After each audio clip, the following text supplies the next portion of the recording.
Donc, la dernière chose qu'on va revoir, ce sont les systèmes d'équations. Donc, en deuxième année, vous avez fait la résolution d'équations avec les systèmes d'équations linéaires, donc du premier degré. Si on se rappelle bien, on avait vu 3 grandes méthodes pour résoudre un système d'équations. Je ne sais pas si vous pouvez y penser. On avait substitution, comparaison et élimination. On va pouvoir reprendre la majorité de ces méthodes-ci. La distinction étant que ici, l'élimination ne va pas toujours être possible puisqu'on va travailler avec des systèmes qui ont des équations du second degré avec d'autres qui sont du premier degré. Le but de l'élimination était d'éliminer justement des termes semblables. Puis avec des x exposant 2, avec des x exposant 1, on n'aura pas cette possibilité d'élimination-là. Vous allez voir, donc, on va surtout se concentrer sur la substitution et la comparaison pour résoudre nos systèmes d'équations, incluant une équation du second degré. Donc, juste un rappel que les solutions d'un système d'équations correspondent au point d'intersection entre les graphiques des équations. Donc, si on parle d'un point d'intersection, la solution à ça, ce n'est pas juste la valeur de x ou juste la valeur de y, c'est bien sûr les deux. On cherche le x et le y du ou des points d'intersection. Maintenant, quand on va bâtir, une fois qu'on aura substitué ou comparé, on va avoir une équation du second degré à résoudre.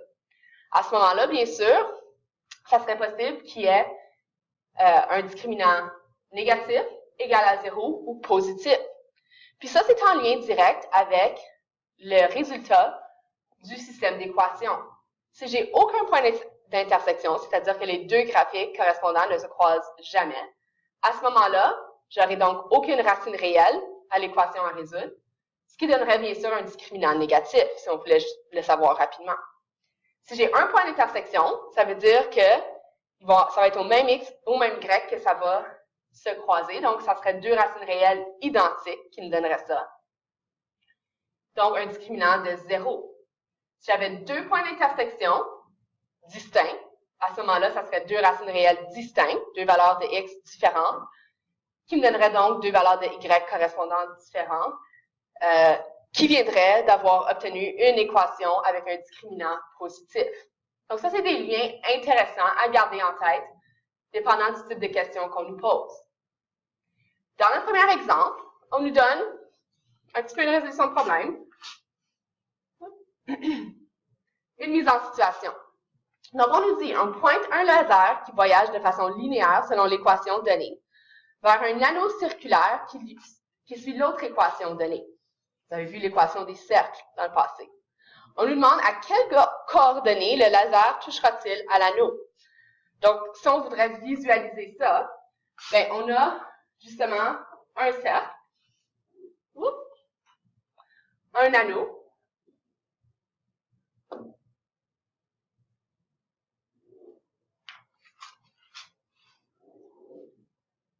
qui a une telle équation, à l'intérieur de laquelle passe un laser. Et nous, qu'est-ce qu'on cherche à trouver?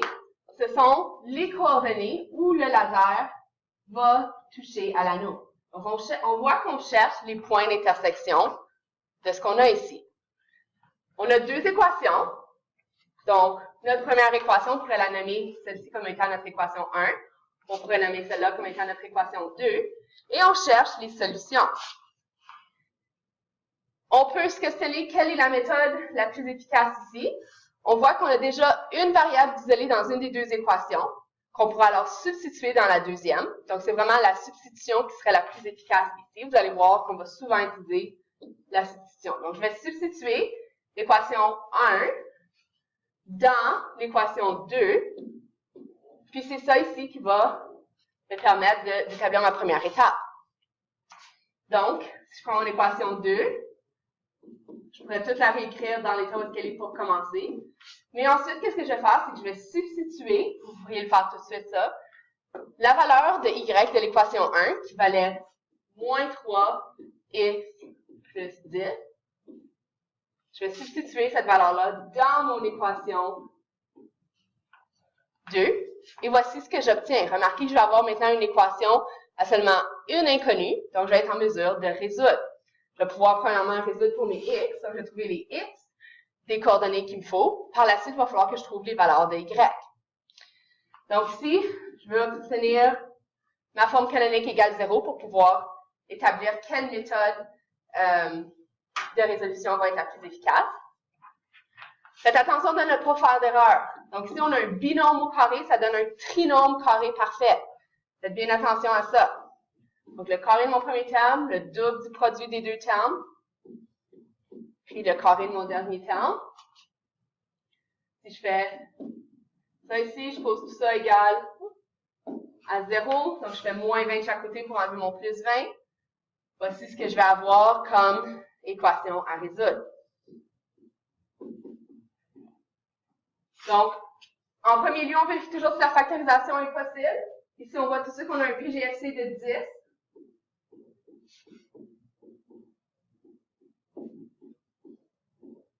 Ensuite, on a un trinôme produit-somme avec un produit de 8 et une somme de moins 6. Donc, on a des entiers quand même très faciles à trouver. On a un 1x carré, donc on le voit à notre raccourci. Remarquez que vous aviez essayé de faire la formule quadratique. À partir d'ici, vous auriez passé beaucoup plus de temps. Vous auriez été moins efficace que ce qu'on voit ici. Donc, on voit que les coordonnées de x, des points d'intersection, seraient de 2 et de 4. Maintenant, il nous reste à voir quelle est la coordonnée de y qui correspond à ça dans chacun des cas. Comment je vais trouver ça? Je vais substituer mon x égale 2 dans mon équation. Substituer toujours dans l'équation du premier degré. Okay? Donc, si mon équation du premier degré, c'était mon équation 1. Puis, je vais faire la même chose pour mon autre possibilité, x est égal à 4. Je vais substituer ça dans mon équation 1 également.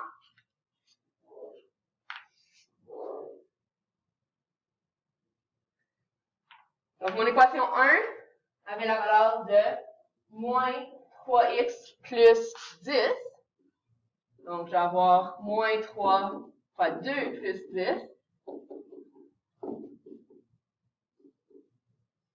Donc, c'est 4. Puis ici,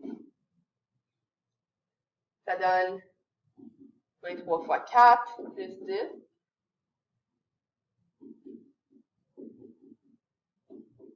Donc, moins 2. Maintenant, on ne peut pas laisser nos solutions juste comme ça. On va vouloir donner notre équation de conclusion qui répond à notre question. On veut faire le lien avec le laser. Puis surtout, même si on n'avait pas de contexte ici, on veut s'assurer de faire le lien avec les points d'intersection. Donc, le point avec une coordonnée de x de 2, une coordonnée de y de 4, puis un x de 4 avec une coordonnée y de moins 2. Maintenant, on va le mettre en contexte. Donc, le laser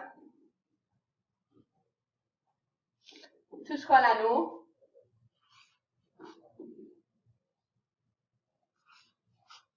au point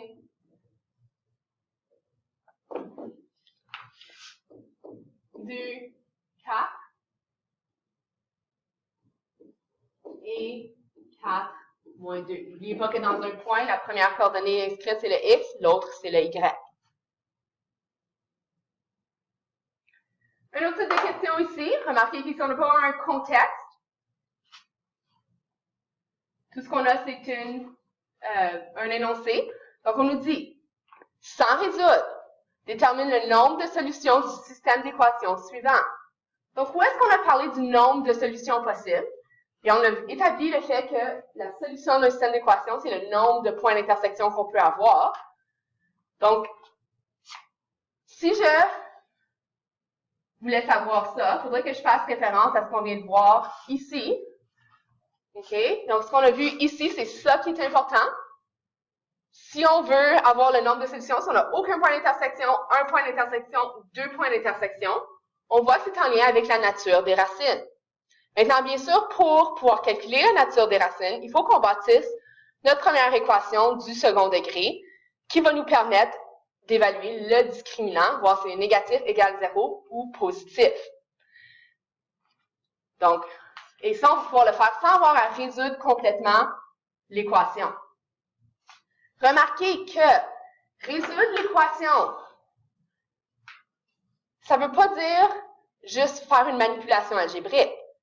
La résolution d'équation, ça veut dire déterminer les racines. Ou plus précisément, dans un système d'équations, déterminer toutes les valeurs, toutes les coordonnées des points d'intersection. Donc, sans résoudre, ça ne veut pas dire faire aucune manipulation algébrique. C'est pas du tout ça. OK? Donc, on a des choses de possibles ici. Donc, si on regarde ma première équation,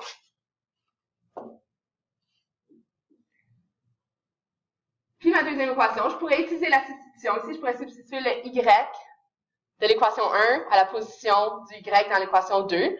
Ça serait en vérité probablement la méthode la plus efficace. Juste pour vous montrer qu'il y a d'autres méthodes possibles. Ici, on va faire par comparaison. Donc, ici, pour faire par comparaison, il faut que je manipule cette équation ici. Donc, je vais isoler mon y. Comparaison, il faut que je sois capable d'isoler la même variable dans les deux. Ça peut être x isolé dans les deux, ça peut être y isolé dans les deux.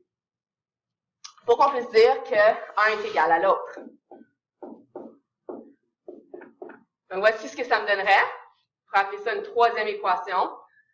Donc, ici, je vais pouvoir dire que mon équation 1 est comparée de façon égale à mon équation 3.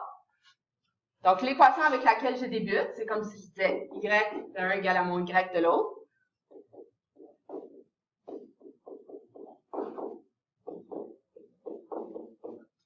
Et voici. Maintenant, remarquez, on veut ça résoudre. Ici, ça veut dire que je ne peux pas trouver les valeurs possibles de x. Mais, si je veux calculer le discriminant, j'ai une forme particulière que je dois atteindre. C'est la forme générale qui est égale à 0, que je n'ai pas encore à ce point-ci. Donc, il va falloir que j'y travaille un petit peu. Remarquez que je ne vais pas trouver les valeurs de x. Ça veut dire que j'ai répondu à ma contrainte de ne pas résoudre. Je vais plutôt aller chercher le discriminant. Et qui est ma valeur de b carré moins 4ac. Vous pourriez tout de suite substituer nos valeurs. Et ça nous donne un discriminant de moins 11. Ce qui nous intéresse, c'est la catégorie du discriminant. On voit qu'on a un discriminant qui est ici négatif.